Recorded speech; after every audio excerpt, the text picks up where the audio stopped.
नमस्कार मित्रों। आज हम एक कविता देखने जा रहे हैं। कविता का नाम है गीत फरोश। लेखक है भवानी प्रसाद मिश्र। देखो, आपने देखा होगा कि हर व्यक्ति अपने उदर निर्वाह के लिए कुछ ना कुछ बेचता है। आज के इस कोरोना के महाकाल में लोग ईमान बेच रहे हैं, दवाइयाँ बेच रहे हैं, ना जाने क्या क्या बेच रहे हैं। भवानी प्रसाद मिश्र गीतकार हैं, कवि है, तो कवि क्या करेगा? कवि गीत ही तो बेचेगा, बेचारा दूसरा क्या करेगा। तो उन्होंने इस कविता को शीर्षक दिया गीत फरोश, क्योंकि गीत, कविताएं ये बेचे जाने वाली चीज़ें नहीं हैं, लेकिन लोग गीत बेच रहे हैं, इसलिए उन्होंने कविता को नाम दिया गीत फरोश। चलो हम कविता देखते हैं। जी हाँ हुजूर, मैं गीत बेचता हूँ, मैं तरह तरह के गीत बेचता हूँ, मैं किस्म किस्म के गीत बेचता हूँ। तरह तरह के गीत, किस्म किस्म के गीत, मेरे पास बहुत सारे गीत है। और हाँ, मेरा व्यवसाय है मैं गीत बेचने का। मैं गीत बेचता हूँ क्योंकि मैं गीतकार। जी, माल देखिए, दाम बताऊंगा, बेकाम नहीं है काम बताऊंगा। कुछ गीत लिखे हैं मस्ती में मैंने, कुछ गीत लिखे हैं पस्ती में मैंने। यह गीत सख्त सरदर्द भुलाएगा, यह गीत प्रिया को पास बुलाएगा। देखिए, ये आपको पता है कि जो लोग बेचने वाले लोग हैं वो अपनी वस्तुओं को कैसे बढ़ा चढ़ा कर उसकी चर्चा करते हैं, जबकि उसका उस वस्तु से कोई संबंध नहीं होता। लोग बस बेचने के लिए कुछ भी अनाप शनाप बक देते हैं।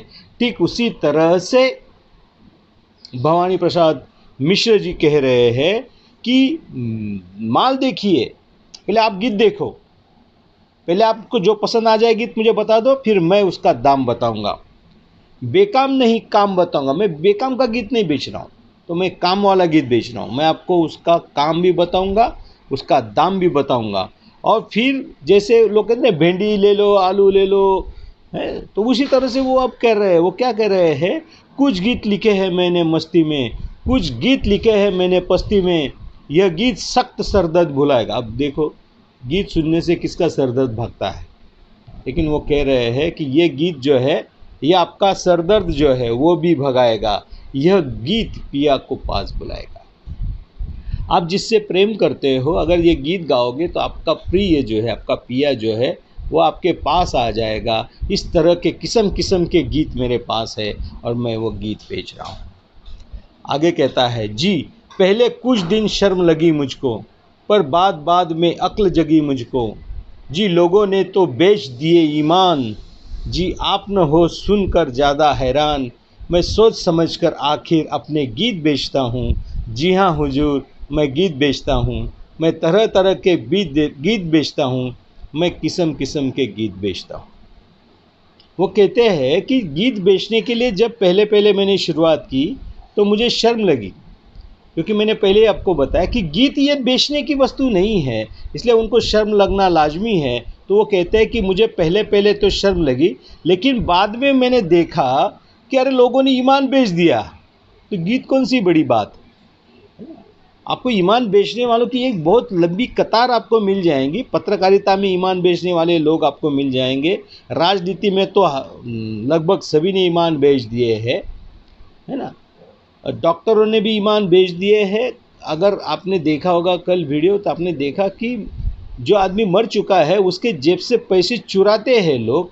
तो इस कदर से हम लोग जो है पापी बन गए हैं, हमारे ईमान को हमने बेच दिया है। हम पैसे के लिए कुछ भी करने के लिए तैयार है।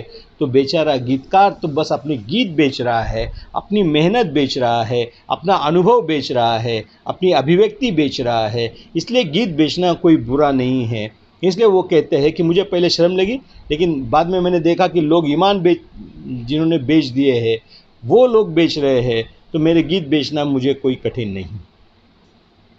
और आगे कहते हैं, यह गीत सुबह का है गाकर देखो, यह गीत गजब का है ढाकर देखे, यह गीत जरा सुने में लिखा था, यह गीत वहाँ पुणे में लिखा था, यह गीत पहाड़ी पर चढ़ जाता है, यह गीत बढ़ाए तो बढ़ जाता है ना।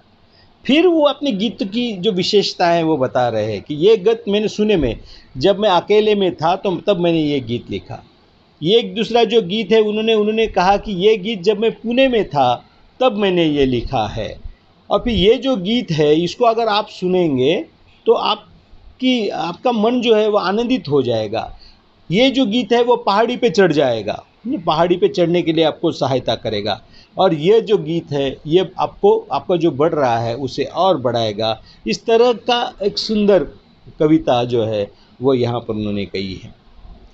वो कहते हैं यह गीत भूख और प्यास भगाता है। बहुत ज़बरदस्त व्यंग्य है इस कविता में, क्योंकि हमारे देश में सबसे बड़ी बीमारी अगर कोई है तो वो है भूख और प्यास। हमारे देश में लगभग 20 करोड़ लोग ऐसे हैं जिनको खाने को एक ही समय का मिलता है।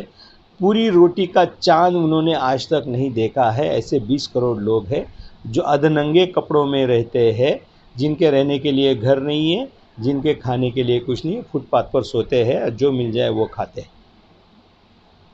तो ये भूखमरों का देश है। आए दिन जितने लोग एक्सीडेंट और अपघात में मरते हैं उससे कहीं ज़्यादा लोग भूखमरी से मर जाते हैं, लेकिन इसकी ओर किसी का ध्यान नहीं है। इसीलिए गीतकार कहता है कि ये मेरे गीत ले लो। इस गीत से क्या होगा कि आपका भूख और प्यास जो है दोनों भग जाएगी। जी ये मसान में भूख जगाता है, और एक गीत वो दिखा रहे कि ये स्मशान में भूख जगाएगा आपको। मतलब लोगों को मारने के लिए जो लोग बहुत आतताई हो गए हैं, जो लोग दंगे करवाते हैं, धर्म पर, जाति पर लड़ाइयाँ करवाते हैं, उन लोगों के लिए गीत अच्छा है कि मसान का जो भूत है वो जागृत हो जाएगा। लोगों को मारकाट होगी, लोग मरेंगे, और वो जो चाहने वाले लोग हैं उनको कह रहे हैं कि आपके लिए भी मेरे पास गीत है। यह मसान में भूख जगाता है। यह गीत भुआली की हवा हुजूर, यह गीत तपेदिक की है दवा हुजूर जी, और गीत भी है दिखलाता हूँ जी, सुनना चाहे तो गाता भी हूँ। और वो इस तरह से गीत पे गीत दिखा रहे हैं। वो लोगों को बता रहे हैं कि मेरे पास ये गीत है, ये गीत है, ये गीत है, और ये पसंद नहीं है आपको तो और बहुत सारे गीत है, आप मुझे बताइए आपको कैसा गीत चाहिए। आपको जैसा गीत चाहिए वैसा गीत मैं आपको दिखाने के लिए तैयार हूँ।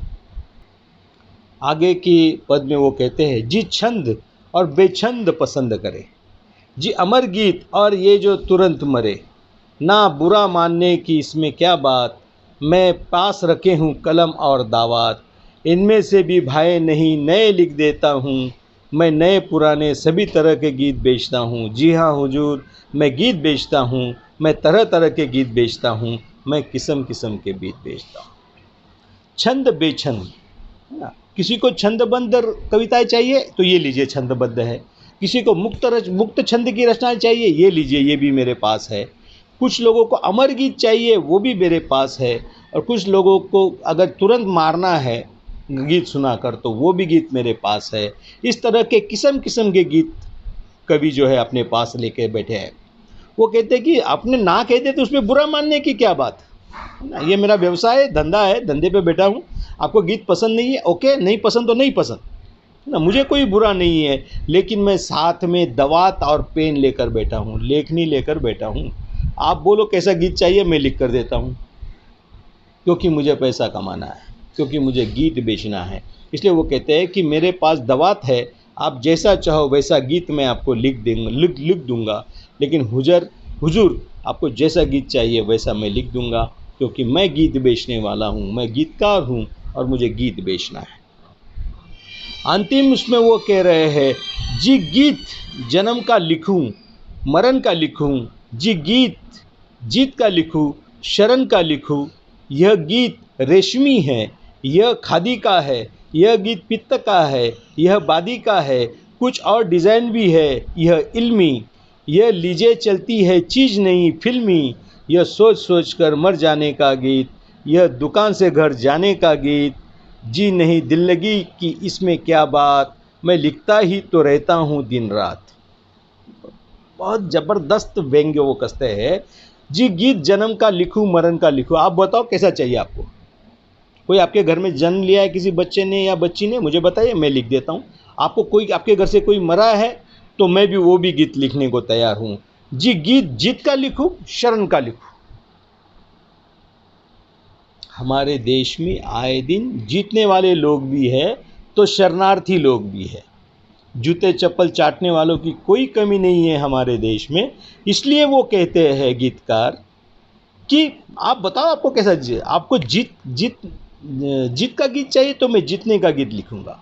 आप शरण गए हो किसी को तो आपको शरण जाने का भी मैं गीत लिखूंगा। यह गीत रेशमी है, यह खादी का है।